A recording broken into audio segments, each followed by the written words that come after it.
테마 전체가 좀 장기간 기대감이 있는 테마 같은 경우에는 좀 오랫동안 상승하는 경우가 많습니다. 테마가 지속되는 종목들의 특징은 그 테마의 종목이 신고가 근처에 있는 종목이 많을 때 계속 상승하는 경우가 많아요.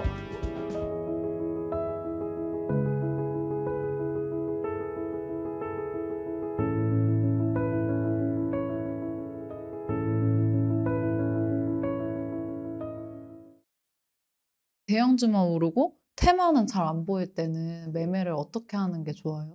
사실 수급이 대형주로 많이 갈 때는 단기 매매를 하기가 쉬운 날은 아니에요. 대형주 같은 경우는 단기 매매를 할 수 있을 정도로 변동성이 그렇게 크게 나오지 않거든요. 예를 들어 삼성전자 같은 종목으로 단기 매매를 하기 어렵잖아요. 그래서 대형주가 상승해서 매매하기가 좀 쉽지 않은 날에는 꼭 억지로 매매하려고 할 필요가 없고, 좀 매매하기 좋은 확실한 종목이 보이는 날에 매매하시는 게 좋아요.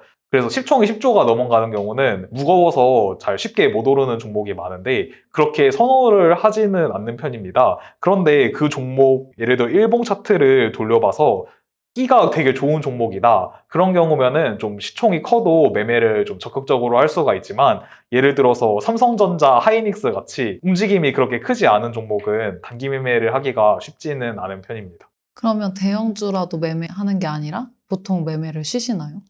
네, 대형주 중에도 끼가 좋은 종목이면 매매를 하고요. 그게 아니고 그냥 대형주만 오르고 변동성을 주는 종목이 오르지 않는 날에는 매매를 좀 쉬는 경우가 많습니다. 그러면 대형주 중에 끼 있는 종목 몇 개만 알려주시면 안 돼요? 제가 시총 10조 넘는 종목 중에 끼 있는 종목을 알려드리면, 최근에는 HLB가 많이 상승해가지고 시총이 되게 높아졌어요. 15조가 넘었거든요. 그런데 10조가 넘으면 보통 변동성이 그렇게 많이 안 나온다고 했잖아요. 그런데 HLB는 원래 몇 달 전만 해도 주가가 3만 원 정도에서 지금 12만 원까지 4배가 올랐거든요. 그래서 최근에 이렇게 크게 상승해서 시총이 10조가 넘어간 종목이에요. 최근에 이렇게 4배나 상승한 이력이 있기 때문에 이런 종목은 10조가 넘어가도 이렇게 끼가 있게 오르는 경우가 많고, 제가 또 거래대금이 1,000억 이상 터지고 시초가보다 종가가 10% 이상 오른 거에 이렇게 강세 패턴을 설정해 놨는데, HLB는 이렇게 강세 패턴이 좀 많이 나왔잖아요. 그래서 HLB 같은 경우는 10조가 넘지만 그래도 끼가 있어서 단기 매매에 적합한 종목이라고 볼 수 있고요. 마찬가지로 한미반도체 같은 경우도 지금 이게 10조가 아마 넘었을 거예요. 이게 전날이라서 9조 4천억이라고 나오는데 15%가 올랐기 때문에 지금 10조가 넘거든요. 그래서 이런 종목 같은 경우도 한 달 전쯤에 이렇게 상한가 간 이력도 있고, 예전 일봉 차트를 돌려봐도 이렇게 강세 패턴이 되게 많이 나오는 종목이란 말이에요. 그래서 시총이 좀 10조가 넘는다 그래도 끼만 확실하면은 매매할 수도 있는데, 보통 이렇게 끼를 잘 보여주지 않는 대형주 같은 경우는 이런 종목을 단기 매매로 접근을 하려고 하면 그냥 하루 종일 움직이지도 않고 가만히 있는 경우가 많거든요. 그러면은 이제 새롭게 매매할 기회도 놓치고 거래세만 날리고 이럴 수도 있거든요. 그래서 좀 종목이 끼가 있는 거를 공략하는 게 되게 중요합니다. 그리고 궁금한 게 그 거래대금 상위 종목에서 좋은 종목을 발견했는데 일봉상 자리가 너무 높아서 손이 잘 안 나갈 때가 있는데요. 임기님은 이럴 때 어떻게 하시나요? 본인이 너무 높다고 생각하면 안 들어가는 게 좋습니다. 그럼 그 임기님이 생각하는 높다고 판단하는 기준이 있나요? 저는 일봉상 높은 게 단기간으로 보면은 상한가를 가고 그 다음날 10% 이상 오른 종목은 잘 공략을 안 하는 편이에요. 그런 종목 같은 경우는 물론 여러 상황이 따라주면은 더 많이 상승할 수도 있는데, 혹시 한번 잘못되면은 이게 많이 떨어져 버리면은 손실이 크게 날 때가 많더라고요. 그래서 좀 저는 오를 것 같이 보여도 가능하면 잘 공략을 안 하려고 하는 편이고요. 그리고 아예 횡보하거나 쉬는 구간 없이 단기간에 좀 2배 이상 오른 종목도 가능하면 좀 피하려고 하는 편입니다. 근데 이거는 제 기준일 뿐이고, 직접 보시면서 이건 일봉상 좀 너무 많이 올랐다라고 판단되는 자리가 있으면은, 그럴 때 많이 올랐다고 본인이 판단될 때 들어가면은 그게 괜찮은 자리였어도 본인 마음이 좀 너무 흔들릴 수 있기 때문에 심리적인 면에서 접근을 안 하는 것을 추천드리고 싶습니다. 그러면 임기님 매매하시면서 보셨을 때 좀 오랫동안 강하게 지속되는 테마의 특징은 어떤 게 있는지 설명해 주실 수 있나요? 에코프로는 왜 이렇게 테마가 오랫동안 지속됐어요? 에코프로 같은 경우는 2차 전지 테마로 상승했잖아요. 그런데 그게 좀 일시적으로 끝나는 뉴스로 오른 게 아니라 그냥 2차 전지 전체 산업에 대한 기대감으로 상승을 했단 말이에요. 그래서 작년에 2차 전지가 오를 때에도 에코프로만 오른 게 아니라 2차 전지 테마주들이 다 같이 좀 돌면서 상승을 했습니다. 그래서 좀 개별 이슈가 좀 끝날 수 있는 뉴스보다는 테마 전체가 좀 장기간 기대감이 있는 테마 같은 경우에는 좀 오랫동안 상승하는 경우가 많습니다. 최근에 올라가는 반도체 테마 같은 경우에도 AI 반도체에 대한 좀 장기적인 기대로 인해서 올라가잖아요. 그래서 장기간으로 상승할 수 있는 것 같습니다. 그리고 오랫동안 테마가 지속되는 종목들의 특징은 그 테마의 종목이 신고가 근처에 있는 종목이 많을 때 계속 상승하는 경우가 많아요. 예를 들어서 반도체 테마 같은 경우에는 아까 말씀드렸던 한미 반도체만 보더라도 지금 계속 신고가를 찍으면서 올라가고 있잖아요. 그래서 신고가 근처에 있는 종목은 조금만 들어와도 좀 금방금방 쉽게 올라간단 말이에요. 그래서 신고가 근처에 있는 종목이 많은 테마 같은 경우에는 서로 돌면서 올라가면서 계속 이어서 상승하는 경우가 많습니다.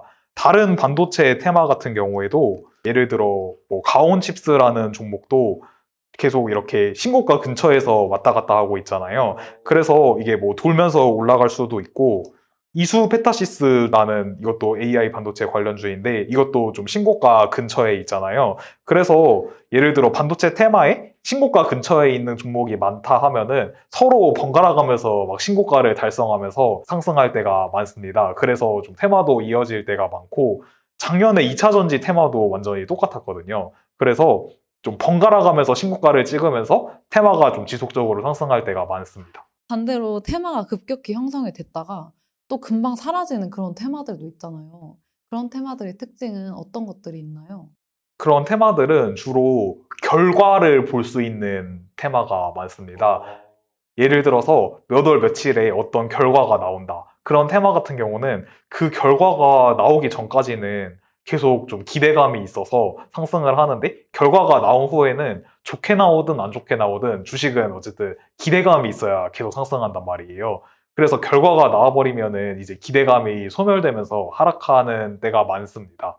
그래서 예를 들어서 신작 게임에 대한 기대가 있다. 그러면은 출시 전까지 좀 상승하다가 나오면 하락하는 경우도 많고, 그리고 바이오 종목 같은 경우에도 신약 승인에 대한 기대가 있다. 그러면은 그 전까지 상승하다가 결과가 나오고 나서 하락하는 경우도 많습니다. 그래서 이 이슈의 결과가 언제 나오는지가 좀 중요하다고 생각할 수도 있고, 그래서 실제 잘 되는지 안 되는지보다는 사람들의 기대감이 살아있는지를 좀 핵심적으로 봐야 될 것 같습니다. 사람들의 기대감이 좀 오랫동안 지속되는 것들에는 뭐가 있을까요? 그 아까 말씀해드린 것처럼 좀 산업에 대한 기대감이 있는 경우에는 조금 오랫동안 지속되면서 상승할 수 있는 경우가 많은 것 같습니다. 제가 손실을 최근에 많이 본 다음에 그 임기님 책을 다시 정독을 했거든요. 임기님 책 89페이지 여섯 번째 줄을 보면 테마를 분석할 때 해당 이슈가 언제까지 지속될 수 있는지 냉정하게 판단해야 한다라고 말씀하셨는데요. 그러면 이 테마가 좀 끝물이다 이렇게 판단이 되는 그런 기준이 있는지 그런 걸 좀 설명해 주실 수 있나요? 아까 말씀드렸던 것처럼 그 기대감이 좀 소멸되는 이슈가 있을 수 있어요. 그런 게 거의 다가오면은 이제 끝물이라고 볼 수가 있고요. 그리고 또 두 번째로는 그 테마 내에서 진짜 안 오르는 종목들이 있어요. 좀 약간 소외주라고 볼 수 있는 종목이 있겠죠? 그런 소외주가 올라간다. 그러면은 좀 그 테마가 끝물일 때가 되게 많습니다. 그러면 그동안 끼 있는 종목들이 다 갈 때 못 가던 종목들이 갑자기 오르기 시작하면은 아, 이제 좀 정리를 슬슬 해야 된다 이렇게 판단하시는 건가요? 네, 그때 되면은 이제 오를 거 다 오르고 이제 좀 완전 과열 상태라서 좀 못 산 사람들이 이거라도 사자 하면서 들어와가지고 그런 게 안 오르던 종목이 막 오를 때 이제 보통은 그럴 때가 이제 끝물인 경우가 되게 많습니다. 최근에 그랬던 케이스가 있나요? 예를 들어서 작년 같은 경우에 2차 전지가 진짜 세서 9% 이런 종목들은 진짜 끝도 없이 올랐잖아요. 에코프로 차트를 보면은 10만 원에서 150만 원까지 이렇게 갔었는데 근데 이럼에도 불구하고 이때 좀 못 올랐던 종목들이 있었거든요. 같은 2차전지 종목인데 사실 뭐 예를 들어 SK 이노베이션 같은 경우는 에코프로가 그렇게 오랫동안 하나도 못 오르고 있었단 말이에요. 근데 그러다가 갑자기 뭐 12% 한 번 오르고 11% 이렇게 상승이 나왔었거든요. 근데 이 날이 7월 26일인데 에코프로가 최고점을 찍고 이제 떨어진 날이에요. 이게 7월 26일이잖아요. 그래서 이때 고점을 찍고 떨어졌는데 이렇게 SK 이노베이션이 막 이제 오르기 시작했을 때가 2차 전지가 최고점이었던 때인 거죠. 그래서 보통 시장에서 조금 소외되는 종목까지 이제 막 오를 때가 거의 테마가 좀 이제 과열되고 끝물이다라고 생각할 수가 있겠습니다. 말씀해주신 내용을 사실 초보자분들이 찾기가 좀 어려울 것 같은데 아니면 좀 기술적 분석으로 좀 알아볼 수 있는 방법이 있을까요? 예를 들어서 뭐 21선을 깨고 내려간다든지 61선을 깨고 내려간다든지 제가 매매를 하는 종목들 같은 경우에는 당일에 좀 제일 잘 가는 테마, 대장주 이런 걸 매매하잖아요. 그러고 그 종목을 계속 가지고 있는 게 아니라 길어봤자 대략 이틀 정도 가지고 있겠죠? 근데 그런 종목이 21선이나 61선을 깰 일은 없기 때문에 그런 거는 고려하지는 않습니다. 아, 애초에 정배열 종목만 공략하시니까 그런 거죠. 네, 보통 역배열 종목을 공략하면은 물려있는 사람들이 많아서 윗꼬리를 달 때가 되게 많거든요. 근데 뭐 물론 역배열인 종목도 테마 이슈도 정말 세고 테마도 확실하게 형성되고 대장주다 하면은 매매할 때도 있지만 일반적으로는 잘 선호하진 않습니다. 오늘은 이렇게 상승한 종목들이 어떤 테마에 있는지 확인하는 방법에 대해서 첫 번째로 배웠는데요. 저도 종목을 딱 보면은 이게 어떤 테마다 모두 다 알지는 못해요. 매매 경험을 쌓다 보면은 최근에 오른 종목이 또 오르고 이럴 때가 많아서 처음 시작한 분들은 찾는 게 처음에는 조금 어렵고 힘들 수 있지만 조금만 매매 경험을 쌓아 보시면은 대부분 또 최근에 떴던 종목이 뜨기 때문에 그렇게 어렵진 않을 것이라고 생각이 되고요. 만약에 정말 모르는 종목이 새로 나왔다고 해도 제가 말씀드린 방법대로면 정말 테마를 찾는데 30초도 걸리지 않거든요. 그래서 이렇게 오늘 배운 종목으로 이 종목이 어떤 테마에 속하는지는 쉽게 이제 찾을 수 있으리라고 생각됩니다.